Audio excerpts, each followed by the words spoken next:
Hello student, welcome back to the classical mechanics course. In the last lecture, we studied the force experienced by the charged particle in magnetic field. In that, we discussed the different cases. In the first case, we discussed when the magnetic field is applied parallel to the direction of the motion of the charged particle. So in that case, there is no force experienced by the charged particle when a magnetic field is applied parallelly. And in this case, charged particle move in the straight line without deflection. In the second case, when we apply the magnetic field perpendicular to the motion of the charged particle, so in that case, the force experienced by the charged particle is perpendicular and the path followed by the charged particle is circular in motion. And why this circular motion path followed by this charged particle we already discussed. In the next section, we already discussed when the magnetic field is applied by making an arbitrary angle with the motion of the charged particle. So in that case, these two components affect the motion of the charged particle. The parallel component of the magnetic field, parallel component of the velocity of the charged particle in the direction of the magnetic field try to move the charged particle in the straight line, whereas the perpendicular component of the velocity moves the charged particle into the circular motion, circular path. So the resultant motion of these two forces, two resultant vectors of the velocity makes the trajectory of this charged particle in the helical path, in the spring-like motion. So this is all about this motion of the charged particle under the presence or in the presence of the magnetic field. In today's topic, while these charged particles move under the electric field as well as magnetic field, what is the work done by the charged particle, or what is the force experienced by the charged particle, is conservative in nature or non-conservative in nature? So today's topic is work done by the charged particle in magnetic field as well as electric field. So before going into the details of these, what is the effect of this charged particle, or what is the work done by this charged particle when it goes into the magnetic field or electric field region. So take a look of what are the different techniques by which we can calculate this work done. So one of the basic technique which we use in our vector calculus in the mathematical method in physics course. So when certain quantity whose curl comes out to be 0, suppose from the basic electrostatic we know that curl of the electric field is 0, and if curl of some vector quantity comes out to be 0, so in that case this vector quantity can be represented as some gradient of some scalar quantity, and we know this phi is electric potential, electric field. So with this we can state that this phi is the electric potential or electric potential. So what is electric potential? Electric potential is the work done to bring a unit positive charge from infinity to a point. That means in the electric field, suppose if you want to bring another charge in the electric field of certain charges, so in that case, in order to bring that charge from a certain point, that is the reference point, work done has to be done on the charged particle so that this charged particle placed in a certain region in the electric field, and this work done is against the direct electric field. So let us suppose if you have a charged particle Q, it produces an electric field around it, and if you want to bring another charged particle Q naught in the vicinity of this charge Q, so in that case work is required to bring a charge Q naught from a certain point, reference point, or infinity as a reference point, to, let's say, if you want to bring a charge Q naught from a point A, where point A is in the electric field of charge Q. So work done is required to bring a charge Q0 from a point to a point A against the direction of electric field due to this charge. And that's why this work done by the force due to this electric field is non-zero. That means the work done by this electric field is non-zero in nature, and so it has some value, and this value is therefore the work done Yes, work done is equal to this V by Q, or sorry, this phi by Q, electric potential per unit positivity charge. So this is the work done, and obviously in electric field this work done comes out to be non-zero. So move to the magnetic field part. So what is the work done in the magnetic field?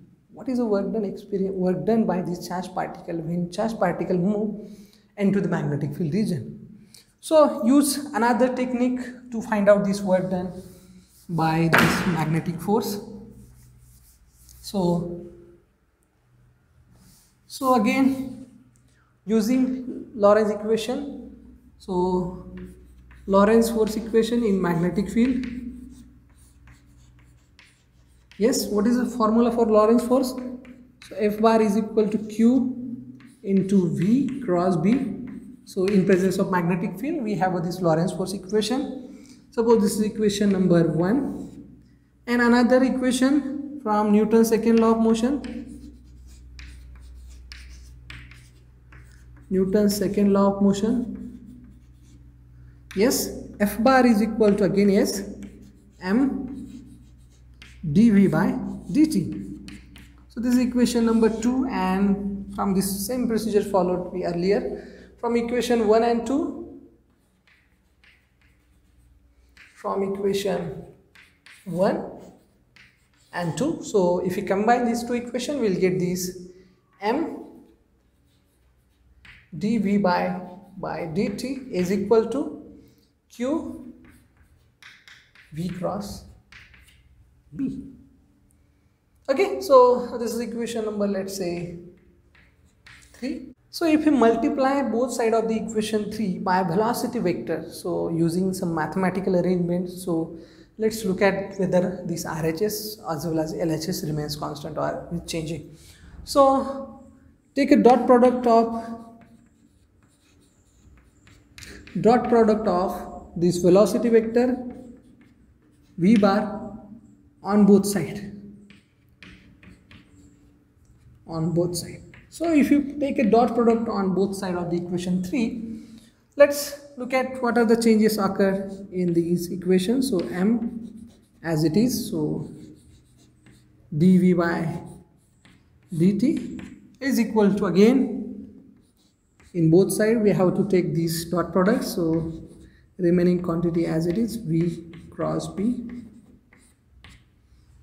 Yes.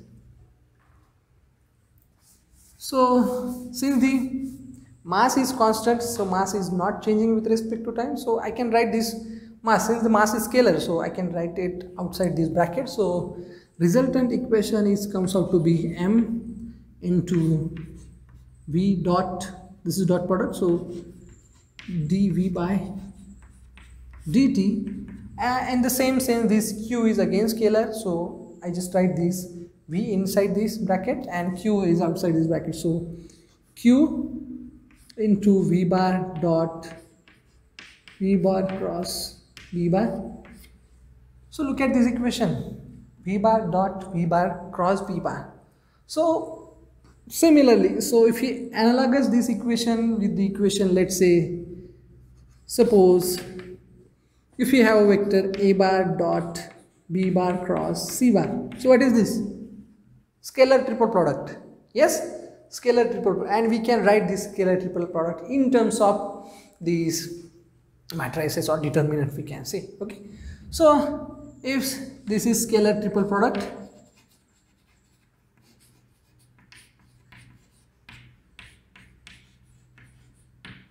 this is scalar triple product. If we compare this equation, instead of A we have a V, B again we have a V, and instead of C we have a magnetic field. And according to the scalar triple product rule, if we have a two vector from these three vector A, B, C, so in that case scalar triple product comes out to be 0. So if A is equal to B, so in that case, or any two vectors are similar, so in that case this A bar cross C bar is comes out to be 0. So this is the reason. So you apply the same rule in our equation for these Lorentz force equation and Newton's second law equation. So what we get? So these side only cancel out. So since we have a two similar vector in the scalar triple product, so its scalar triple products is comes up to be 0. So how to write this equation? So the resultant equation is m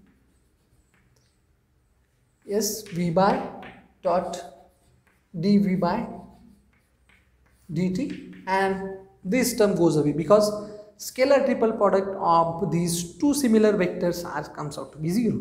So in between the three vectors, if two vectors are similar, so in that case scalar triple product of these quantities comes out to be 0. So suppose if you want to move this m, v and into this derivative part, since the derivative of this m is not changing, if you place this m over here or m outside the derivative parts, its equation still remains constant. But my question is, if we replace or if you put this v into the derivative part, what are the remaining quantity or what are the form of this equation? So let us try to do that. So v bar is dy by dt, so m into v. So if I write this, if I put this m over here, not changing because m is not depend on time. So if I write this outside the derivative or inside the derivative, it doesn't mean, because m is not changing with respect to time. Okay, so this is the form of the equation. But suppose if I want to write this v inside the derivative part, what are the form of the equation?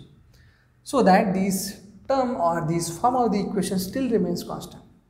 So I try to write this equation and let's check it out whether this form of the equation is changing or not. So d by dt of m into v dot v upon 2. Let us check the validity of the equation. So I just write this equation and then you can check this. Half v bar dot v bar self vector v square is equal to 0. So whether this arrangement of what we take is correct or not, so let us check it out. Take a derivative of this term so that we can get this equation as it is. So half m is constant, so this keep outside the integration. So half as it is, m again as it is, and what is the derivative of v square? Yes, 2 into v and dv by dt. So 2 cancel. So remaining term is as it is. This is the m into v bar. So we get this resultant equation. So whatever the mathematical arrangement we did is correct. And look at this equation. What is this? Half mv square. Yes, kinetic energy. Since this is the kinetic energy part, m be the mass of the charged particle, v be the speed of the charged particle. When we write this v in vector form, it is velocity. Since we are writing v square, so in that case, what is the magnitude of velocity? It is a speed, and speed is scalar quantity. So it is not depend on the time. Oh, sorry, it is not depend on the direction. Since v is the speed, so what is the resultant? What is the conclusion from this equation? d by dt of kinetic energy. Suppose the derivative of some quantity comes out to be 0. So this quantity is constant of motion in a time. So this is constant of motion. So this is 0. So kinetic energy comes out to be constant. That is half mv square is constant. What is the meaning of that statement? So look at this m. So this half is numerical value. M is again constant. It is not changing with respect to time. So v is speed. Speed is still not changing with respect to time. That means this kinetic energy, total kinetic energy is still remains constant when charged particle is moved in the magnetic field. Or consequently, we can say that the speed of the charged particle remains constant when the charged particle move in the magnetic field. You can say that because suppose you can say whether, suppose if you have a perpendicular magnetic field applied, so in that case charged particle follow the circular trajectory. You can say that, so in that case whether speed is changing or not changing. velocity is changing because in a circular motion at each and every time direction of the charge particle is changing. So if charge particle is over here, so velocity is this. Suppose charge particle over here, velocity, charge particle over velocity. So when charge particle follow the circular motion path, when the magnetic field is applied, so in that case direction is changing, but the magnitude of that velocity still remains constant. And magnitude of velocity is what? Yes, speed. So when charge particles move in the magnetic field, its velocity is changing but speed is constant, and since the kinetic energy comes out to be constant. So this kinetic energy is constant, since that means initial kinetic energy and final kinetic energy, or a kinetic energy at any time, is constant. So throughout the motion of the charged particle in the magnetic field, its kinetic energy is constant. So up to this is all about this kinetic energy or motion of the charged particle. Let's move to the another part which we want to find this work done by this magnetic field. So as we know the work energy theorem, yes, what is the statement of this work energy theorem?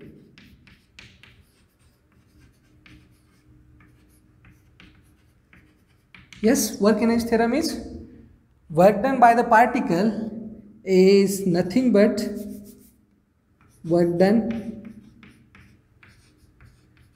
is nothing but change in the kinetic energy.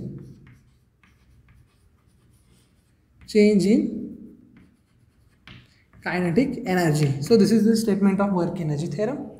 So if a charged particle is moved in the magnetic field, work done by the charged particle is the change in kinetic energy. Since if you have a condition where the initial velocity, initial speed of the charged particle is suppose v1, and final charge velocity of the charge speed of the charged particle is v2, since the change in kinetic energy is kinetic energy, let's say final kinetic energy initial. But from equation 4, kinetic energy throughout the motion of the charged particle in magnetic field is same, since there is no change in kinetic energy when the charged particle move in the magnetic field. So this comes out to be 0. So what is the conclusion? Since when the charged particle move in the electric field, it changes its velocity, it changes its speed. Therefore, the charged particle move in the electric field done the work. Whereas when charged particle move in the magnetic field, so in that case work done by the charged particle is 0. And this is very important result when we take the mathematical calculation, when we take the various application wise point of view. So these two formulation, motion of the charged particle and work done by the charged particle in two fields, are very important. So for today's lecture we stop here. In the next lecture we will discuss the motion of the charged particle in transverse electric as well as magnetic field. So for today we will stop here. Thank you very much.